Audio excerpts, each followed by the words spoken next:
ৰবা এই ভিডিওটো স্কিপ নকৰিবা। যদি তোমাৰ ফেসবুক ৰিলছত আগতে 50,000 60,000 মান ভিউজ আহিছিল কিন্তু এতিয়া হঠাতে 100-150 ভিউজত থমকি গৈছে, তেনেতে এইটো ভিডিও তোমাৰ কাৰণে। মানে ভাবিছা নেকি যে ফেসবুকে বান শাটডাউন মোক কৰি দিলে নেকি? আজি মই কম ফেসবুকৰ ৰিচ হঠাতে কমি যোৱাৰ আসল কাৰণ আৰু শেষত দিম সলিউশন। কাৰণ নাম্বাৰ 1, ফেসবুকে আপোনাক কেতিয়াও মেছেজ দি নকয় তুমি ভুল কৰিছা নাইবা তুমি ভুল কৰিলা। ফেসবুকে চুপচাপ ৰিচ কাটি দিয়ে, যেনে অন্যৰ ক্ৰিয়েটৰৰ ভিডিও ডাউনলোড কৰি আপলোড কৰা, অনুমতি নথকা মিউজিক ইউজ কৰা, একে ভিডিও এডিট কৰি বাৰ আপলোড কৰা। এইবোৰ কৰিলে ফেসবুকে বুঝে এই ক্ৰিয়েটৰটো ট্ৰাষ্টলি নহয়, সেইকাৰণে ফেসবুকে ধীৰে ধীৰে ৰিচ কমাই দিয়ে। কাৰণ নাম্বাৰ 2, ফেসবুকৰ এইটো সবতকৈ ডাঙৰ ৰুলছ। যদি ভিডিওৰ আৰম্ভণিতেই তুমি দীঘল ইন্ট্ৰো দিয়া, হেল্ল' ফ্ৰেণ্ডছ বুলি আৰম্ভ কৰা, ধীৰে ধীৰে কথা কোৱা, মানুহে 2 সেকেন্ডত ভিডিও স্কিপ কৰি দিয়ে, তেতিয়া ফেসবুকে কয় এই ভিডিওটো মানুহে পছন্দ কৰা নাই। আৰু এবাৰ যদি ফেসবুকে ভাবে যে এই ভিডিওটো মানুহে পছন্দ কৰা নাই, তেনেতে আপোনাৰ ভিডিও কেতিয়াও ফেসবুকে আগবঢ়াই নিদিয়ে।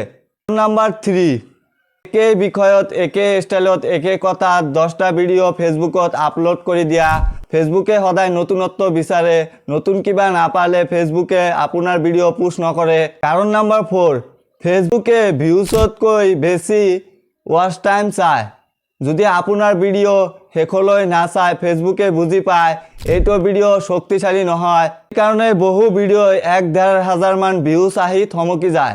কাৰণ নাম্বাৰ 5, যদি ভিডিওত কমেন্ট না থাকে, শেয়ার না থাকে, সেভ না থাকে, তেনেতে ফেসবুকে বুজি পায় এইটো ভিডিও মানুহে পছন্দ নকৰে, সেইকাৰণে ধীৰে ধীৰে ৰিচ কমাই দিয়ে। কাৰণ নাম্বাৰ 6, এইটো খুবেই ইম্পৰ্টেণ্ট। যদি তুমি পোস্ট কৰা যেতিয়া তোমাৰ ফলোৱাৰবিলাকে অনলাইন নাথাকে, ফেসবুকে ভিডিওটো টেষ্ট কৰিলেও নাপায়। ভাল সময় সকাল 7টাৰ পৰা 8টাৰ ভিতৰত আপুনি ভিডিও আপলোড কৰিব। 3-4 দিনৰ গ্যাপ লোৱা, পোস্ট যাতে নকৰা।